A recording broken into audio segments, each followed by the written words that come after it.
But regardless of why the protest happened or whether it will turn into a super spreader event, it is completely unacceptable that the attendees would attack the police. Chris Minns, the leader of the New South Wales Labor Party, said that the images coming out of Sydney today are inexcusable.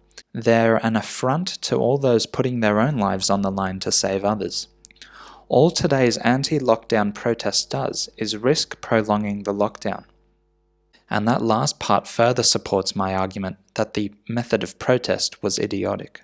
Also, as reported by 9 News, in a statement, New South Wales Premier Gladys Berejiklian vowed the full force of the law would be brought against the protesters who breached restrictions.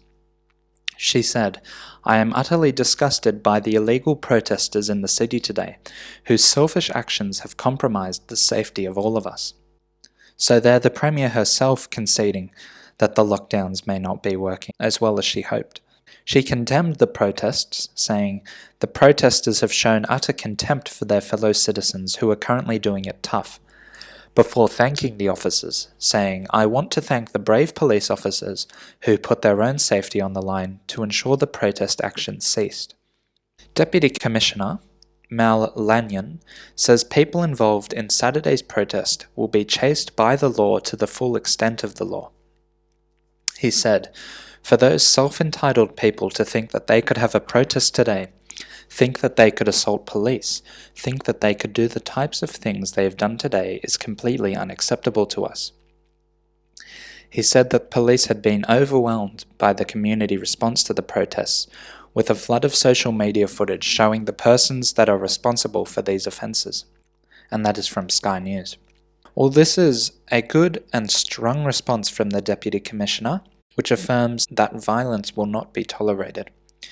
It is reassuring to have such strong leadership here from the Deputy Commissioner. Consequently, a police task force has been established and people have begun being charged. Police Minister David Elliott said that a strike force of 22 detectives had been set up to track down 3,500 protesters. So far, at least 57 people have been charged.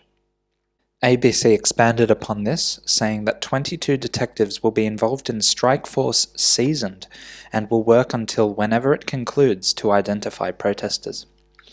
Members of the public have already started to send police social media footage from the event, some of which identifies individuals committing offences.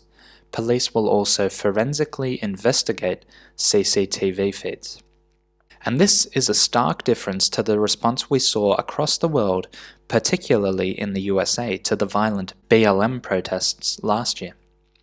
The fact that this protest was able to get under control very quickly is a testament to our tireless and dedicated police force.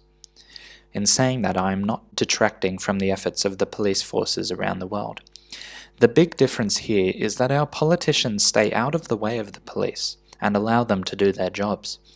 This is a credit to all our politicians in Australia. Overall, as police investigations continue, fines are being distributed to those 3,500 protesters. In the end, I expect that nothing productive will come out from this protest, primarily because, although the cause has merit, the method of going about achieving the cause through an in-person protest was poorly decided and even more poorly executed.